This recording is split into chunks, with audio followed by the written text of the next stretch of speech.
humans. Uh, I guess I can't call this community that anymore. I guess we'll have to find a new name going forward. Maybe that's the first order of business we need. But yeah, hey, I'm back. This is going to be our first non-Yu-Gi-Oh based video. It's going to be all about One Piece. This idea is just so cool. It's just something you don't get to see all too often anymore. Is my really good buddy, one of my bestest boys in the whole world. He has been speedrunning One Piece after being kind of a hater, low-key. Even though he is one of my bestest boys, we would go back and forth. I would, stand One Piece and he wouldn't be having it, and and we go back and forth. But he's finally at least gonna adhere to at least having an informed opinion as opposed to from the outside looking in opinion. And I love it because you just don't see somebody coming into a show that's 27 years old at this point and trying to catch all the way up. Now, to be fair, he's also not watching it, he's reading it, so it is helping him get through it a little bit quicker, but it is just straight canon. There's no filler in the manga, obviously, so that's helping a little bit. But really cool idea. Just gonna go through a quick little interview. He is halfway through. He has just finished Fishman Island ish, right around there, and we're gonna basically talk about everything to that point, and his just thoughts and opinions on everything coming from the perspective of somebody who was a hater going into it. So just such a cool idea. This is not necessarily the type of video I'm going to be doing going forward every single time from this point, but just keep just let me know your thoughts on this. I guess just it's our first video. Let's come in with tepid expectations, but it's still a fun one, and let me know your thoughts down in the comments section below. Let's get Chris, one of my bestest boys. Why do you hate One Piece? I'd have to say that I really just don't like the sheer length of One Piece. I thought that the length of it was crazy long, but I also think that the humanoid kind of creatures, like the fishmen and like some of these other actual humans that are just drawn really weird, threw me off of the show a ton. Listen, these are valid criticisms. I have shows that I don't like the art style of, and to be fair, it sounds like you're describing more side characters than main characters, but still, this show has so many side characters that means you're probably regularly seeing characters with weird designs, and the length is what it is at this point. We've never really seen anything with quite this run, at least something that is so story driven and has so many moving parts. Like, we've seen stuff like Dragon Ball and stuff have like really long runways, but their story is so simple. Like, there's not a ton of moving parts in Dragon Ball like there are in One Piece. There's a lot of extra, but you're here and you're about halfway through. Yep, little over halfway through. Books. Yeah, you're reading it as well, which has helped you, because if you're worried about something that's long, it's a little easier to read through manga than it is to sit through 600 episodes of anime. Totally understandable. Do you feel differently now after reading than you did? Because that's kind of your perspective going into it. Like, how do you feel now that you're halfway through? If that was kind of your preconceived like ideas of what One Piece was. Like, before even just getting into it and reading, I would say that like overall I would have had it at like a 3 out of 10. Like, super controversial, I get it, whatever, but like I had never really delved into the show as much, only really watched it occasionally, and like I kind of understood the gist of a lot of like the beginning story. But now I would say, after reading and actually like diving in and reading more in depth into the story and learning about all the intricacies, I would probably put the show at like a 6.5 or a 7 out of 10. Just where I'm at, about halfway in. Just finished up Fishman Island, starting Punk Hazard. Okay, that's fair. Listen, I'll take what I can get. I think it definitely gets more and more hype going forward. There's so many moving pieces that are gonna start to collide that like you didn't really see prior. It felt like arcs before the time skip feel like they're such their own like solitary like arc. Whereas I think when you get post time skip, one of the biggest differences with a lot of arcs is that you start seeing like pieces from this arc and pieces from this arc like kind of converge and things split off, but then they come back together. There's a lot more like intertwining storylines that kind of happen. All right, Chris, moment of truth. Yep. Who's your favorite Straw Hat? Oof, that's actually kind of a hard one for me. I would have to say probably Zoro.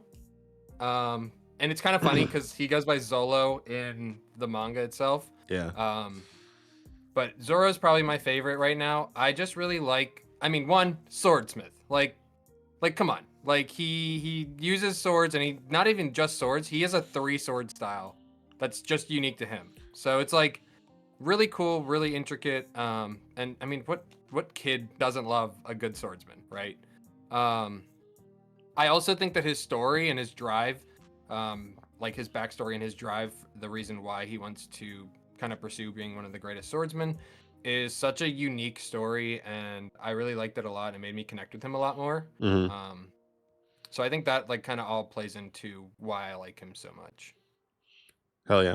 Who's your least favorite?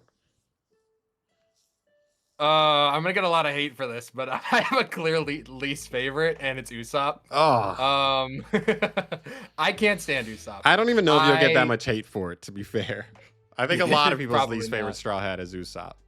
He's such a baby, and it's like so annoying because like he was like one of the early on Straw Hats. Like you have Zoro, Usopp, Nami. Like it's like he's one of the early ones, and it's just so crazy to me to almost not see a growth at all in his character. Like yeah, he gets stronger and he like is more willing to fight later on, especially after time skip. But like his character's still just a scaredy cat, even after everything that happened to him in his 2-year gap.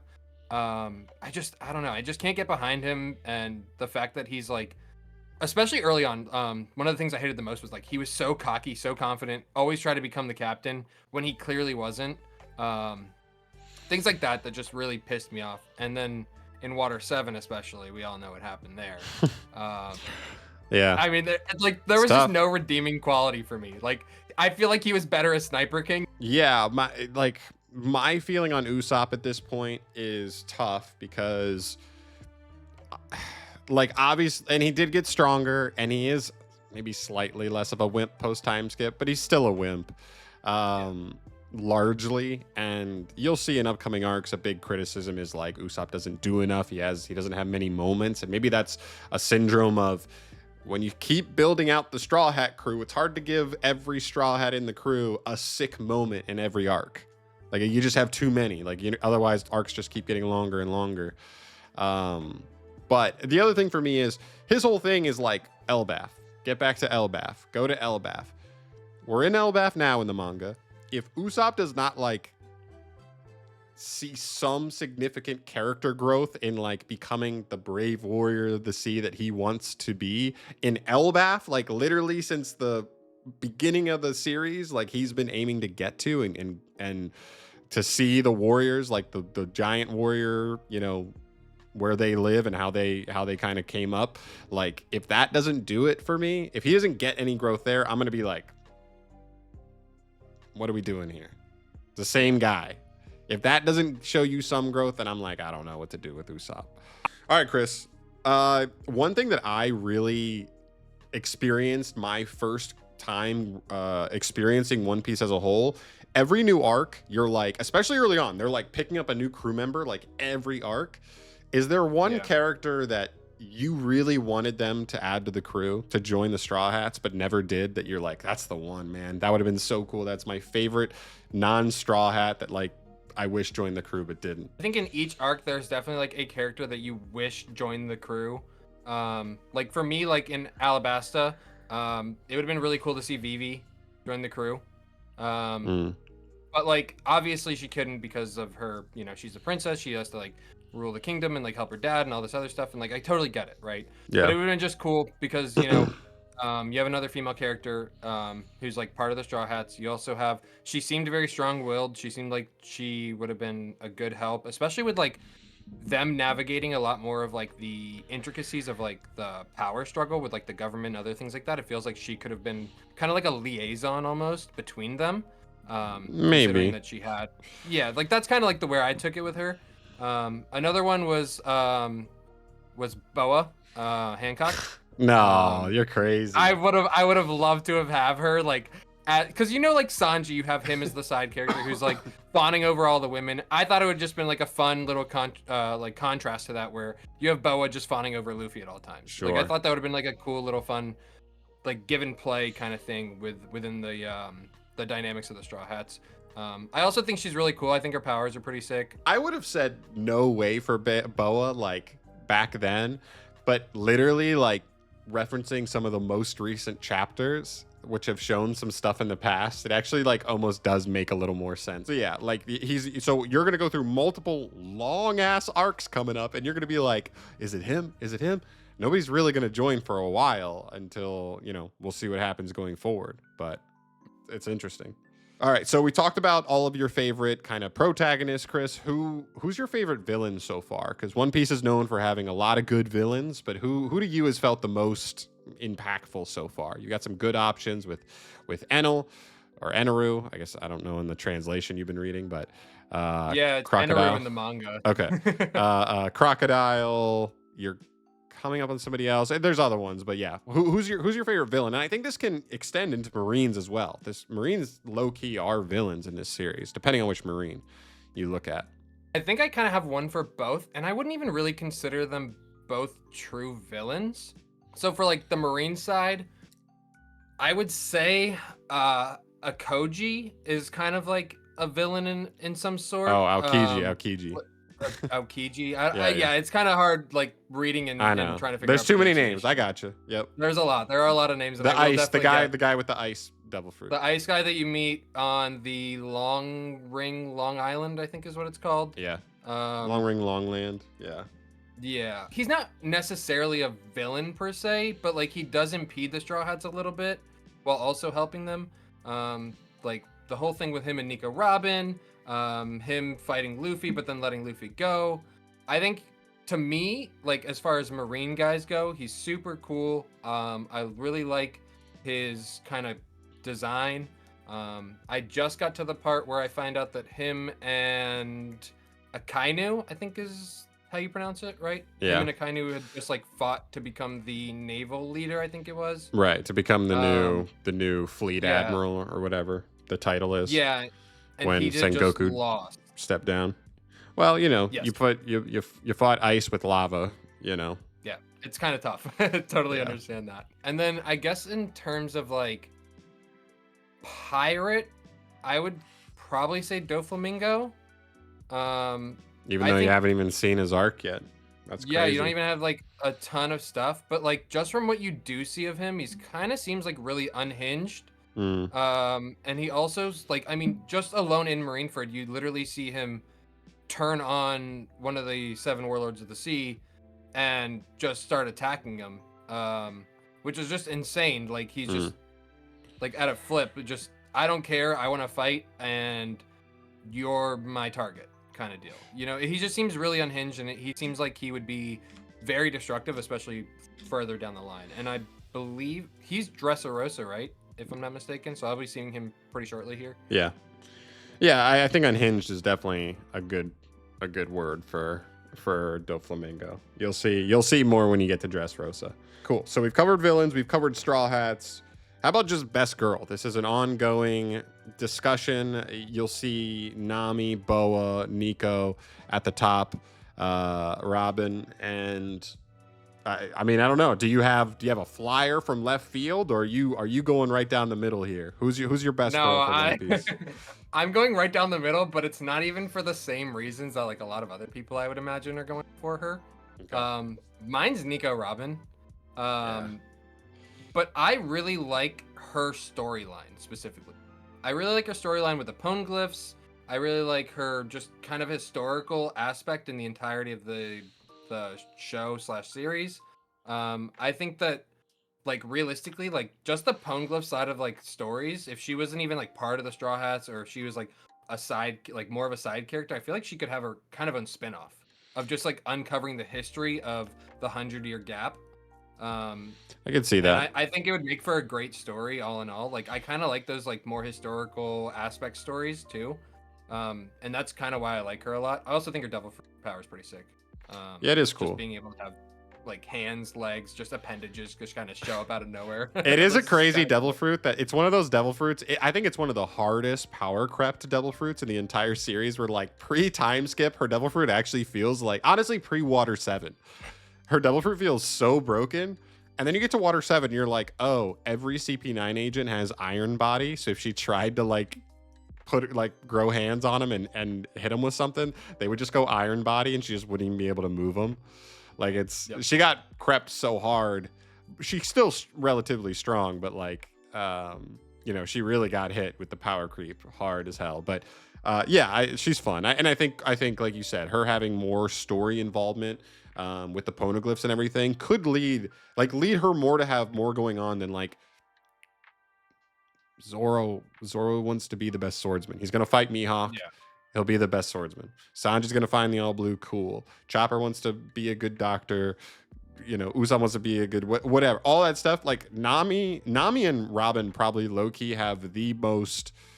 Maybe like just because I mean even Nami, I'm not even sure because she just wants to draw a map of the whole world. But even in that, her story just means you could get a whole story of her going around the world. But like I think Robin really, her story kind of lends to like getting her own. Like it just has more going on to it than rather just I want to be strong. I want to be this.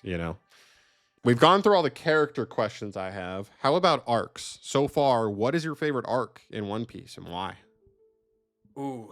I think this kind of ties into like what I said with Nico Robin and everything being the best girl. I think Ennie's Lobby has probably been my favorite arc. I'd call it I Water think 7. I kind of tie them both together. They're both yeah, kind of the same for me. yeah, exactly. Like Water 7, Ennie's Lobby, like I think just the intricacies of her betraying the Straw Hats and everything that goes on to finding out she's still working with the not really working with the government but like whatever, and like the whole historical thing, and like the government wants to kill her and she was labeled as a fucking bounty at 8 years old. Like just her entire storyline really made me appreciate Ennie's Lobby a lot more. And like just the lengths that the Straw Hats will go to save one of their comrades, even Yeah. if they are like detesting them or saying that they don't want to be saved, whatever it is. Like it just, that whole story just kind of shows the true captainness of Luffy and the true camaraderie of the rest of the Straw Hats as well, to just like follow along and like do whatever they can to help. One Piece has a weird dual power system between Haki and Devil Fruits. Where do you land on that, Chris, in terms of Devil Fruit? Haki's obviously, pretty cut and dry. But for Devil Fruits, what would you want? From the Devil Fruits you've seen so far, what Devil Fruit would you want the most? I think one of my favorite Devil Fruits is actually Buggy's. The Chop fruit, I think is what it's called. That's insane. I have to say that. That's insane. I think it's just kind of cool. Like you can like cut off part of your body and it can move within this like circle around your feet, whatever it is. Okay. I think it's cool that you're like essentially invincible as long as your feet are not impeded in any way. Is what it seems like. Yeah. I don't know. Why be Like- why be lightning when you can be chopped vegetables? I know, I get I that. can be like a I just chopped think it's vegetable human. I think it's just kind of cool. Like it's also funny to me because like I actually just don't like Buggy as a character right now. Where I'm at, especially yeah. because like he like it's so weird to see like the transformation of Buggy specifically because he was Shanks's brother on the crew. They both kind of go their separate ways. Shanks is literally like one of the fucking, I don't even like, what are they called again? Like the emperors or whatever. Oh yeah, the New World or whatever. Oh my god. No, I got it. Emperors of the Sea. Yes. I said emperor, so I couldn't think of it. part of I'm brain Yeah, dead right yeah, now. yeah. Why can I not? I'm gonna scream it later. it. I'm gonna blow your ears out by screaming it later. Yeah, I think it's just kind of weird to see like how far Buggy fell compared to like where he potentially could have been. Because like he essentially was on track to like kind of follow in, along with Shanks and become one of the Emperors of the Sea as well. Right. Um, Right. but he just kind of took a downward spiral and it really makes me like lose trust in him right now. But yeah, so Mm. like that's where I'm at right now with Buggy specifically. But I do really like his devil fruit. Next up, Chris. One Piece is known for having like really impactful emotional moments, at least in every arc, some way, some form. What moment to you has kind of hit you the hardest so far? And I know you're reading, which is tough to me because as someone who has watched the whole show and has cried multiple times. I cried earlier today watching episode 1136. I already told you this in private. Um what moment has hit you the hardest so far? Because there's been some good ones even leading up to time skip. Yeah, there's actually a lot of really good ones. The one that I actually just legitimately cried while reading um, was the Marineford arc with Ace's death, um, and also technically Whitebeard's death. like, Whitebeard's a that little one less to me- sad, but yes, yeah, exactly. it still has emotion to it, but it's not somebody young getting their life cut short. It's somebody who's kind of, run their path and kind of doing their last stand. That's what makes Aces so much tougher, I think. You see Sabo's death is also just as emotional as like Ace's death in a way. So it's kind of insane just that Luffy has like all this turmoil, and especially because of like time skip too. Like Luffy legitimately just has a crazy breakdown as soon as Ace dies, Yeah. to the point where he has to be shipped out and like taken care of, and he's like in this just despair state almost. That alone just shows the severity of Ace's death to not only Luffy, because one, he's separated from the Straw Hats at this point, but two, just to the despair on like all of the pirates. Like everyone banded together. There was so many cruise ships, there were so many people around, and it was just this all-out war and battle to save one person, and with all the people there, they still couldn't save him. No. And it just hit so hard. It was really brutal. I think that's probably the most popular one. I've got some other picks, but again, they come a little later, so I'm not going to tell you. Maybe 1136 is my new number one. Who knows? All right, and that brings us to our final question, Chris. My favorite question of the bunch. This is a particularly just intriguing question to me, just because you're a manga reader, not an anime watcher. I need to know who has your favorite laugh in One Piece, and I need you to give me an impersonation of it, especially just coming from the manga, so you've never heard it before, because they are famously crazy. All of them. Yeah. So the one that definitely stood out to me the most, because like I wouldn't say it's like my favorite. Like this was just the one that I think like I enjoyed reading the most. Okay. Was Gecko Moria's? Yeah, Gecko Moria. Yeah. Yeah. Either, I think his laugh was just like really Yes. unique, and like reading his laugh, it's like Z she or something. Okay. And like reading it, I always thought it was like more high pitched, just because like the she part of it. Okay. So I want to hear your but, like, interpretation. looking at him, so it's kind of weird. So, So like looking at him, you would think it'd be like, this big bold, because like Oda likes to draw some of these like really strong characters, and like these boisterous characters is much larger than everybody else. Right. So Okay. if I had to guess his laugh, You're in the booth. Okay. You like you just threw set the scene. You just threw some brick bats at Luffy. Luffy is running around like a chicken with its head cut off, and you're feeling really good about your odds of putting Luffy into a zombie. So you're feeling prideful. You're feeling like you can't lose. Now give me the laugh. Deliver it. She. No. I mean, listen. It's not that bad. Everybody. We need. If you made it this far, you got to give Chris a rating in the comments section. Give me a rating. How do you do on that? Because it's. I mean, he really went for it. I mean, I feel like I did. This guy might have the chops to get in the booth. Let's hit up Crunchyroll and see if they need any new voice actors. Hell yeah. All right, well, Chris, we've made it full circle here, and by full circle I mean half circle. You're only halfway through the series. You'll get through the rest of the next couple weeks. Maybe we will circle back around and talk about where we're at. There are specific episodes of One Piece that I'm going to force Chris to watch, even though he is reading, because they're just too good not to, especially some more recent ones where the quality of One Piece is crazy for no reason, especially with how many episodes they're making right now, the pace they're on. But thanks for coming on, buddy.